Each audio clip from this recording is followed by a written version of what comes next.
புரசைவாக்கம் சீர்திருத்த பள்ளியில் இருந்து சிறுவர்கள் தப்பிய சம்பவம் குறித்து எமது செய்தியாளர் கோகுல் தரும் தகவல்களை பார்க்கலாம். கோகுல், சொல்லுங்க.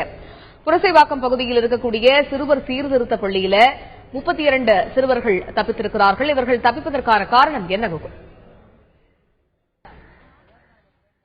புரசைவாக்கம் சிறுவர் சீர்திருத்த பள்ளியில இன்று காலை 35 சிறுவர்கள் தப்பி ஓடியிருப்பதாக தற்போதைய காவல்துறை தகவல் தரப்புல தெரிவிக்கப்பட்டிருக்கு. ஒட்டுமொத்தமாக 73 சிறுவர்கள் இருந்திருக்காங்க. கடந்த 2 நாட்களாகவே சிறுவர் சீர்திருத்த பள்ளியில் இருக்கக்கூடிய சிறுவர்களுக்கிடையே கடுமையான மோதலும் ஏற்பட்டுள்ளது. மேலும் டியூப்லைட் உள்ளிட்ட பல்புகளை வைத்து தாக்கிக் கொண்டதால் சிறுவர்களுக்கு காயம் ஏற்பட்டது. இன்று காலை நடந்த மோதல் சம்பவத்தில் மேலும் மோதல் அதிகரித்து ஒட்டுமொத்தமாக 35 சிறுவர்கள் தற்பொழுது தப்பி ஓடியிருப்பதாக காவல்துறை தரப்பில் தெரிவிக்கப்பட்டுள்ளது. இதுகுறித்து காவல்துறை உயர் அதிகாரிகளும் மற்றும் மேஜிஸ்ட்ரேட் உள்ளிட்ட அதிகாரிகளும் நேரில் விசாரணை மேற்கொண்டு வர்றாங்க.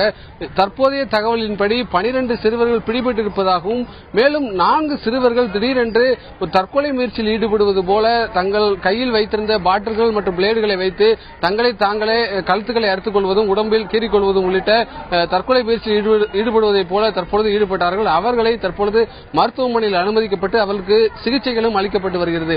ஒட்டுமொத்தமாக 35 சிறுவர்கள் தப்பி ஓடியிருப்பது இந்த புரசைவாக்கம் பகுதியில் பரபரப்பை ஏற்படுத்தியுள்ளது. மேலும் இந்த குழந்தைகள் நல ஆர்வலரிடம் இது குறித்து கேட்கும் போது, அதாவது முழுமையான இடவசதிகள் இல்லை, தொடர்ச்சியாக இதுபோன்ற மோதல்கள் நடைபெறுவதால் சட்ட ஒழுங்கு பிரச்சனையில் ஈடுபட்டு சிறையில் இருக்கக்கூடிய சிறுவர்கள் மற்றும் அதே போல கொள்ளை சம்பவத்தில் ஈடுபட்டிருக்கக்கூடிய சிறுவர்கள் என தனித்தனியாக அவர்களை பிரித்து வைத்திருக்க வேண்டும். தொடர்ச்சியாக இதுபோன்ற மோதல் சம்பவங்களை தடுப்பதற்கு உடனடியாக அரசு நடவடிக்கைகளை எடுக்க வேண்டும் என குழந்தைகள் நல ஆர்வலர்கள் தரப்பில் தெரிவிக்கப்பட்டுள்ளது.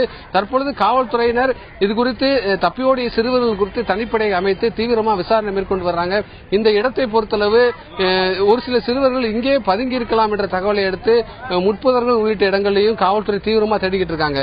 காயத்ரி, கோகுல், இப்ப 12 சிறுவர்கள் மீட்கப்பட்டிருக்கிறார்கள் அப்படிங்கிற தகவல் இருக்கக்கூடிய நிலையில் இந்த 12 சிறுவர்கள் எந்த இடத்திலிருந்து மீட்கப்பட்டார்கள், மேலும் இருக்கக்கூடியவர்கள் அந்த புரசைவாக்கம் பகுதியிலேயே தேடிக் கொண்டிருக்கிறார்களா, காவல்துறை எந்த கோணத்தில் இந்த விசாரணையை கொண்டு சென்று கொண்டிருக்கிறது? அதாவது இங்க இருக்கக்கூடிய சிறுவர்களில் பெரும்பாலானோர் இந்த பகுதிகளுக்கு அருகாமையில் இருக்கக்கூடிய சிறுவர்களாக இருப்பதால் இந்த பகுதியில் தான் இருப்பார்கள் என்று ஏற்கனவே காவல்துறையினர் யூகித்து தீவிரமாக தேடி வந்தாங்க. தற்பொழுது பிடிபட்ட சிறுவர்கள் ஓட்டேரி புரசைவாக்கத்தில் இருக்கக்கூடிய சுற்றியுள்ள பகுதியிலேயே 12 சிறுவர்கள் பிடிபட்டிருப்பதாக காவல்துறை தரப்பில் தெரிவிக்கப்பட்டுள்ளது. மேலும் தப்பியோடிய சிறுவர்கள் குறித்து பிடிபட்ட சிறுவரிடம் தீவிரமாக காவல்துறை விசாரிச்சுக்கிட்டு இருக்காங்க. அது மட்டுமல்லாமல் இங்க இருக்கக்கூடிய பிரச்சனைகள் என்ன என்பது குறித்து விசாரணை மேற்கொள்ளப்பட்டு வருகிறது. கடந்த 2 நாட்களாகவே மோதல் இருக்கக்கூடிய இந்த சூழ்நிலையில இன்று காலை மோதல் அதிகரித்து கண்காணிப்பு கேமராக்கள் அனைத்துமே சிறுவர்களால் அடித்து நொறுக்கப்பட்டிருப்பதாகவும் காவல்துறை தரப்பில் தெரிவிக்கப்பட்டிருக்கு.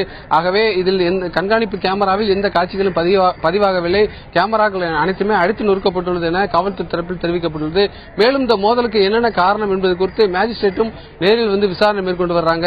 குழந்தைகள் நல ஆர்வலர்கள், சமூக நல பாதுகாப்புத்துறை அதிகாரிகளும் தற்பொழுது புரசைவாக்கத்தில் இருக்கக்கூடிய குறுநோக்கு இல்லத்திற்கு வந்து முதற்கட்ட விசாரணை மேற்கொண்டு வர்றாங்க. தப்பியோடிய சிறுவர்கள் அனைவருமே இந்த அருகாமையில் இருக்கக்கூடிய இடத்தில் இருக்கலாம் என்பதால் காவல்துறையில் அதிக அளவிலான காவல்துறையினர் இந்த அருகாமையில் இருக்கக்கூடிய பகுதியில் தப்பியோடிய சிறுவர்களை தீவிரமாக தேடிக்கிட்டு இருக்காங்க. காயத்ரி, கோகுல், இப்ப இந்த சம்பவம் இது முதல் வாட்டி இந்த சம்பவம் நிகழவில்லை. இந்த மாதிரியான சம்பவங்கள் சிறுவர் சீர்திருத்த பள்ளியில தொடர்கதையாகவே நடந்துட்டு வருது. முக்கியமா இந்த 2 நாட்களாக நடந்திருக்கக்கூடிய மோதல் அப்படின்னு சொல்லப்படும் போது 2 நாட்களாக அங்க பாதுகாப்பு ஏற்பாடுகள் ஏன் பலப்படுத்தப்படவில்லையா? ஏன் இப்படி இவ்வளவு சிறுவர்கள் இந்த மோதல்ல தப்பிச்சு போற லெவலுக்கு விட்டுருக்காங்க? அதாவது தொடர்ச்சியாக பல மாதங்களாகவே இதுபோன்ற சிறுவர் சீர்திருத்த பள்ளிகளில் சிறுவர்கள் தப்பி ஓடிய சம்பவங்கள் தொடர்ச்சியாக நடந்துகிட்டு இருக்கு. இன்று காலையில் அதிக அளவில் 35 சிறுவர்கள் தப்பி ஓடி இருக்காங்க. இது குறித்து பல குழந்தைகள் நல ஆர்வலர்களும் குழந்தைகள் நல அமைப்புகளைச் சேர்ந்தவர்களும் நேரில் வந்து இந்த சம்பவம் குறித்து விசாரணை மேற்கொண்டு வர்றாங்க. தற்பொழுது குழந்தைகள் நல ஆர்வலர் ஆண்ட்ரூஸ் இருக்கார், அவரிடமே இந்த சம்பவம் குறித்து கேட்கலாம். சார், இப்ப தொடர்ச்சியா இது போன்ற சம்பவங்கள் சிறுவர் சீர்திருத்த பள்ளியில் நடந்துகிட்டு இருக்கு, இதுக்கு என்ன காரணம் சார்? இந்த சிஸ்டத்துடைய ஒரு பிரின்சிபல் என்னன்னாக்கா, ஒவ்வொரு குழந்தையும் ஒரு ஏதோ சமூக சூழ்நிலையால ஒரு குற்றத்தை இழைத்து விட்டு வந்து விடுகிறார்கள். இவர்கள் திரும்ப குற்றவாளிகளாக சமூகத்துல போகக்கூடாது, மாறாக மனிதர்களாக மாற்றி அனுப்பப்பட வேண்டும் அப்படின்னா இந்த ஜூனியர் ஜஸ்டிஸ் சிஸ்டத்துடைய அடிப்படை கொள்கையே உலகம் முழுக்க தான் நடைமுறை. அதை நடைமுறைப்படுத்துறவுடன் குழந்தைகள் கூர்நோக்கு இல்லம். எதற்காகனாக்கா ஒரு ஏதோ ஒரு குற்றத்தை செஞ்ச குழந்தைகளை மாற்றி அனுப்பணும். ஆனா கடந்த 2 வருஷமா பாக்குறோம், பல முறை 2 மாசத்துக்கு ஒரு 3 மாசத்துக்கு ஒரு குழந்தைகள் தப்பி செல்வதை நம்ம தொடர்ந்து பார்த்துக்கிட்டே இருக்கோம். ஏன் அப்படின்னு பார்த்தா உள்ள அந்த சூழல் வந்து அவர்கள் வளர்வதற்கான ஒரு ஒரு வளமான ஒரு சூழல் உள்ள இல்லை அப்படின்றதுதான் திரும்ப திரும்ப இது வந்து நமக்கு வந்து பட்டவர்த்தமாக காட்டிக் கொண்டிருக்கிறது. அப்ப என்னன்னாக்கா இந்த குழந்தைகள் உள்ள வர்றப்ப பாக்குறோம் ஒரு சின்ன குற்றம் செஞ்சா உள்ள வந்திருப்பாங்க. ஆனா அவங்க வெளியே தப்பி வர்ற பார்த்தோன்னாக்கா பிளேடால அடுத்துட்டு போன தடவை வந்து டியூப்லைட்டை உடச்சி குத்திட்டு போறான். அப்ப சாதாரண ஒரு குற்றம் செஞ்சுட்டு வர குழந்தை உள்ள வந்து கொலை குற்றவாளியா மாறுறான் அப்படின்னாக்கா இந்த சிஸ்டத்துல சம்திங் ராங், சீரியஸ்லி ராங். அப்ப அதை நம்ம உடனே பார்க்க வேண்டியிருக்கிறது. அது என்னன்னாக்கா தமிழ்நாடு முழுக்க வந்து 32 மாவட்டங்களுக்கு ஒரு 6 கூர்நோக்கு களங்கள் தான் இருக்குது. அப்ப இவங்க வந்து அந்த ஒவ்வொரு முறையும் அந்த கோர்ட் ஜுடிஷியல் ஜஸ்டிஸ் போர்டு கூட்டு போறது, கூட்டு வர்றது, ஜாமீன் கிடைக்காம போறது, வீட்டுக்கு அனுப்பப்படாம இருக்கிறது, இது மாதிரி இன்னும் பிரஷர் ஜாஸ்தி ஆகுது. அப்படியே உள்ள இருக்க குழந்தைகளுக்கும் வந்து போதுமான அளவுக்கு இட வசதி இருக்கிறது, அது ஒரு ப்ராப்ளம் இருக்குது. மனிதர்களாக மாற்றுவதற்கு தேவையான பயிற்சிகள், இன்டென்சிவ் ட்ரைனிங் அப்படின்னு சொல்லுவோம், அந்த இன்டென்சிவ் ட்ரைனிங் உள்ள கொடுக்குறாங்களா அப்படின்ற மிகப்பெரிய கேள்விகள்லாம் வந்து இது மூலம் தொடர்ந்து வந்துகிட்டே இருக்குது. இது போன்று இப்ப தற்பொழுது இந்த புரசைவாக்க குறுநோக்கு இல்லத்தை பொறுத்தளவு இடவசதி எப்படி இருக்கு, அடிக்கடி இந்த போன்ற சம்பவங்கள் நடைபெறாமல் தடுப்பதற்கு அரசாங்கம் அடுத்த கட்டமாக அரசு என்ன மாதிரி நடவடிக்கை எடுக்குன்னு சொல்லி நீங்க வலியுறுத்துறீங்க? சார், இந்த கூர்நோக்கு இடம் பார்க்கல அப்படின்றத பெருசா தெரியாது எனக்கு. ஆனா என்ன நம்ம குழந்தைங்க எண்ணிக்கை ஒரு பக்கம்னா கூட இன்டென்சிவ் ட்ரைனிங் நம்ம சொல்றோம். உதாரணத்துக்கு வந்து கலை, அறிவியல், பொழுதுபோக்கு, இது மாதிரி விஷயங்கள் வந்து நிறைய உள்ள கொடுக்கும் பொழுது குழந்தைகள் வந்து வேற சிந்தனைகளுக்கு போகாம ஒரு பாசிட்டிவ் என்வாயன்மெண்ட்ல வளர முடியும் அப்படின்றதுதான். ஆனா என்ன சொல்றாங்கன்னாக்கா அதெல்லாம் கொடுக்குறோம் அப்படின்றாங்க. ஆனா என்ன பிரச்சனை அப்படின்னாக்கா ஸ்கூல்ல வந்து பயிற்சி கொடுக்கறதுக்கும் ஸ்கூல்ல வந்து ஒரு ஆர்ட்ஸ் டீச்சர் வர்றதுக்கும் இங்க ஆர்ட்ஸ் டீச்சர் வர்றதுக்கும் வித்தியாசம் இருக்குது. அங்க வர்றது வந்து ஒரு பாடமா முடிஞ்சு போகும். ஆனா இங்க அப்படி கிடையாது. ஒரு வாழ்க்கை முறையை மாற்றுவதற்கான, அவனுடைய குற்ற உணர்வுடன் வெளியே கொண்டு வரதுக்கான ஒரு சிந்தனையா மாற்றுவதற்கான ஒரு விஷயமா மாறணும். ஆனா அது இங்க வந்து மிஸ் ஆகுறது தான் வந்து இதெல்லாம் அவுட்கம்ஸ் தான். ஓடி போறதெல்லாம் என்னன்னாக்கா அவுட்கம்ஸ் தான், அதோடைய விளைவு தான். அப்ப இமிடியட்டா வந்து அரசாங்கம் எதற்காக இந்த கூர்நோக்கு இலக்குகள் உருவாக்கப்பட்டதோ மனிதர்களாக மாற்றி சமூகத்திற்குள் அனுப்ப வேண்டியதுதான் அதோடைய அர்த்தம். ஆனா நடக்கிறது கிடையாது. இட்ஸ் சீரியஸ்லி ஃபெயிலிங்ன்றதை தொடர்ந்து பார்த்துட்டு வரோம். இப்பயாவது அரசாங்கம் குழந்தைகள் மீது அக்கறை கொண்டு ஒரு நல்ல ஒரு சூழலை, பாதுகாப்பான ஆக்கப்பூர்வமான சூழலை உருவாக்க வேண்டும் சொல்லிட்டு கேட்டுக்கிறோம். நாங்கள் கூர்நோக்கு இல்லத்தில் பாதுகாப்பான சூழ்நிலை ஏற்படுத்த வேண்டும் என்பது குழந்தைகள் நல ஆர்வலருடைய வலியுறுத்தலாக உள்ளது. அதே வேளையில் பெற்றோர்கள் தரப்பிலும் முழுமையான பாதுகாப்பை இது போன்ற சிறுவர் சீர்திருத்த பள்ளியில் ஏற்படுத்தி குழந்தைகளுக்கு தேவையான உரிய பாதுகாப்பை வழங்க வேண்டும், அவர்களுக்கு தேவையான வசதிகளை செய்து கொடுக்க வேண்டும் என்பது பெற்றோருடைய வலியுறுத்தலாக உள்ளது. இன்று காலையில் 8 பேர் ஜாமீனில் வெளியே வரக்கூடிய சிறுவர்களும் தப்பி ஓடி இருப்பதாகவும் தற்பொழுது பெற்றோர்கள் தரப்பில் தெரிவிக்கப்பட்டுள்ளது. அவர்களை உடனடியாக கண்டறிந்து தற்பொழுது அவர்களை விடுதலை செய்வதற்கான நடவடிக்கைகளை மேற்கொள்ள வேண்டும் என இருக்கக்கூடிய பெற்றோர்கள் தரப்பிலும் வலியுறுத்தப்படுகிறது. காணாமல் போன தப்பி ஓடிய சிறுவர்களை உடனடியாக தேடக்கூடிய பணியில் தற்பொழுது காவல்துறை தீவிரமாக ஈடுபட்டிருக்காங்க. காயத்ரி, கோகுல், இப்ப புரசைவாக்கம் சீர்திருத்த பள்ளியை பொறுத்த வரைக்கும் மொத்தம் எத்தனை சிறுவர்கள் அந்த புரசைவாக்கம் சீர்திருத்த பள்ளியில இருக்காங்க? இப்ப காணாமல் போயிருக்கக்கூடிய அந்த 35 பேர்ல 12 பேர் மீட்கப்பட்டிருக்காங்க. ஆனா மீதம் பேருடைய பெற்றோர்களுக்கு தகவல் தெரிவிக்கப்பட்டிருக்கிறதா?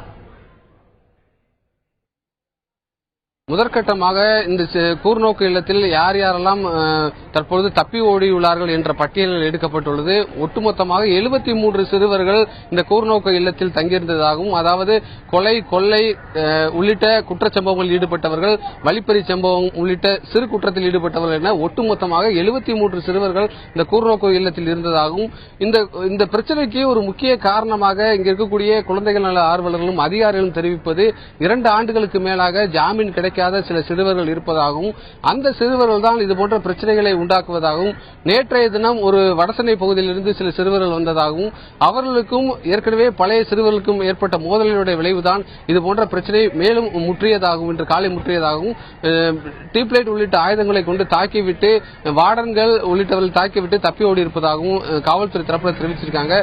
ஆகவே இதுபோன்ற இடவசதிகள் மட்டுமல்லாமல் உரிய பாதுகாப்பு வசதிகளை வழங்க வேண்டும், பாதுகாப்பு வசதிகளை மேற்கொண்டு விட்டு சிறுவர்கள் தப்பி ஓடாமல் இருப்பதற்கான எல்லா நடவடிக்கைகளை மேற்கொள்ள வேண்டும் என்பதுதான் தற்பொழுதே இருக்கக்கூடிய சமூக ஆர்வலருடைய வலியுறுத்தலாக உள்ளது. காயத்ரி, கோகுல், இப்ப நீங்க சொல்லும் போது ஒரு விஷயத்தை குறிப்பிட்டிருந்தீங்க. 8 சிறுவர்கள் வந்து இன்னைக்கு ஜாமீன் கிடைக்க போது அவர்களும் தப்பி ஓடிவிட்டார்கள், அவர்களை தேடும் பணியும் முடுக்கிவிடப்பட்டிருக்கு அப்படின்னு சொல்லிருந்தீங்க. அந்த சிறுவர்களை கூட்டிட்டு போறதுக்காக அவர்கள் பெற்றோர்கள் வந்தார்களா? அவர்களுடைய தரப்பில் என்ன சொல்லப்படுகிறது?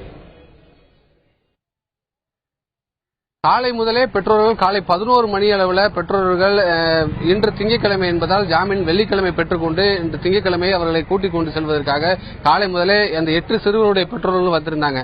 ஆனால் நேற்று இரவு முழுவதுமே இந்த பிரச்சனைகள், அதாவது அந்த கூர்நோக்கு இல்லத்தில் சிறுவர்களிடையே மோதல் ஏற்பட்டிருக்கக்கூடிய சம்பவத்தை கேள்விப்பட்டவுடன் இவர்கள் உள்ளே அனுமதிக்கப்படவில்லை. காலை சாப்பிட்டு விட்ட சிறுவர்கள் 11 மணி அளவில் மேலும் மோதிக்கொண்ட சம்பவத்தை அடுத்து பெற்றோர்கள் யாரும் உள்ளே அனுமதிக்கல. இந்த சிறுவர்களுக்கு ஜாமீன் கிடைத்த தகவல் ஏற்கனவே தெரிவிக்கப்பட்டிருந்த நிலையிலும் ஆனால் மற்ற சிறுவர்கள் மோதிக்கொள்வதை பார்த்து அவர்களோட வழித்தொடர்தலாக தப்பி ஓடி இருப்பதாக பெற்றோர்கள் தரப்பில் தெரிவிக்கிறாங்க. ஏற்கனவே இவர்களுக்கு ஜாமீனில் இன்று விடுதலை ஆவார்கள் என்று தெரிந்தும் ஆனால் சிறுவர்கள் மோதிக்கொள்வதால் ஒரு பய உணர்வில் ஒரு அச்ச உணர்வில் இதுபோன்று எங்களுக்கு வேற ஏதாவது பிரச்சனை வந்துவிடுமோ என்று தப்பி ஓடி உள்ளதாக பெற்றோர்கள் தரப்பில் தெரிவிச்சிருக்காங்க. தப்பி ஓடிய சிறுவர்கள் யார் யாரெல்லாம் பிரச்சனைக்குரிய சிறுவர்களோ அவர்களை வேற ஒரு இடத்தில் வைக்க வேண்டும், மற்றவர்களுக்கு உரிய பாதுகாப்பை வழங்க வேண்டும் என்பது பெற்றோர்களுடைய முக்கியமான வலியுறுத்தலாக உள்ளது. தற்பொழுது தப்பி ஓடிய பிடிப்பட்ட சிறுவர்கள் 12 பேரிடம் முதற்கட்டமாக விசாரணை மேற்கொள்ளப்பட்டு வருகிறது. 2 நாட்களாக என்னென்ன பிரச்சனைகள் இந்த சிறுவர் சீர்திருத்த பள்ளியில் நடந்தது, இதுக்கு முன்னர் என்னென்ன பிரச்சனைகள் இருந்தது, எந்தெந்த குற்றத்திற்காக கைது செய்யப்பட்டீர்கள் என்ற பின்னணி விவரங்கள் குறித்து அந்த தற்பொழுது பிடிபட்டிருக்கக்கூடிய 12 சிறுவரிடம் விசாரணை மேற்கொள்ளப்பட்டு வருகிறது. காயமடைந்த சிறுவர்களுக்கு முதலுதவி உடனடியாக 108 ஆம்புலன்ஸிலிருந்து வரவழைக்கப்பட்டு சிகிச்சை அளிக்கப்பட்டுள்ளது. மேலும் 4 சிறுவர்கள் தற்பொழுது சிகிச்சைக்காக மருத்துவமனையில் அனுமதிக்கப்பட்டிருக்காங்க. திடீரென்று அவர்கள் பிளேடாலும் கத்தியாலும் பிளேடு உள்ளிட்ட பாட்டில்களை வைத்து தற்கொலை முயற்சியில் ஈடுபட்ட சம்பவம் ஒரு அச்ச உணர்வை ஏற்படுத்தி தற்பொழுது அந்த சிறுவர்கள் மத்தியில் ஒரு அச்ச உணர்வோடு மருத்துவமனையில் அனுமதிக்கப்பட்டிருக்காங்க. அவர்களுக்கு தேவையான அனைத்து பாதுகாப்பு ஏற்பாடுகளையும் அவர்களுக்கு தேவையான வசதிகளையும் உடனடியாக செய்து கொடுக்க வேண்டும் என்பது இங்க இருக்கக்கூடிய பெற்றோர்கள் மற்றும் சமூகங்களுடைய வலியுறுத்தலாக உள்ளது. காயத்ரி, கோகுல், இப்ப 73 சிறுவர்கள் இருக்கக்கூடிய அந்த சீர்திருத்த பள்ளியில இப்ப 35 சிறுவர்கள் தப்பி ஓடி இருக்கிறார்கள். இதுல 12 சிறுவர்கள் மீட்கப்பட்டிருக்கிறார்கள். மேலும் 4 சிறுவர்கள் தற்கொலை முயற்சிக்கு ஈடுபட்டிருக்கிறதாக தகவல்கள் இருக்கக்கூடிய நிலையில மீதி இருக்கக்கூடிய சிறுவர்கள பாதுகாப்பு, அவர்களுடைய பாதுகாப்பு எப்படி இருக்கிறது, அவர்களுடைய பாதுகாப்புக்கு அங்க இருக்கக்கூடிய காவல்துறை என்ன செஞ்சிருக்கு? அதாவது இந்த சிறுவர்கள் மோதல் சம்பவத்தில் ஈடுபட்ட உடனே ஆங்காங்கே இந்த சிறுவர் சீர்திருத்த பள்ளியில் இருக்கக்கூடிய இடத்தில் ஆங்காங்கே தலைமறைவாக உள்ளே பதுங்கி இருப்பதாகவும் காவல்துறை தரப்பில் தெரிவிச்சிருக்காங்க. அதாவது ஒரு பய உணர்வோடு ஆங்காங்கே சில பகுதியில் பதுங்கி இருப்பதாகவும் கழிவறை உள்ளிட்ட இடங்களில் பதுங்கி இருந்ததாகவும் அவர்களை மீட்டு தற்பொழுது ஒரே இடத்தில் வைத்து அவர்களுக்கு தேவையான ஒரு விழிப்புணர்வை, இங்கு எந்தவித ஒரு பய உணர்வும் இல்லை, வேற எந்தவித ஒரு பிரச்சனையும் நடக்கல அப்படிங்கிற மாதிரி காவல்துறை மற்றும் சமூக நல பாதுகாப்புத்துறை அதிகாரிகள் தரப்பிலும் வந்திருக்காங்க. அவர்களும் மேஜிஸ்ட்ரேட் முன்னிலையில் அவர்களுக்கு தேவையான ஒரு விழிப்புணர்வை ஏற்படுத்த விதத்தில் தற்பொழுது அவர்கள் நேரடியாக பேசிக் கொண்டிருக்கிறார்கள்.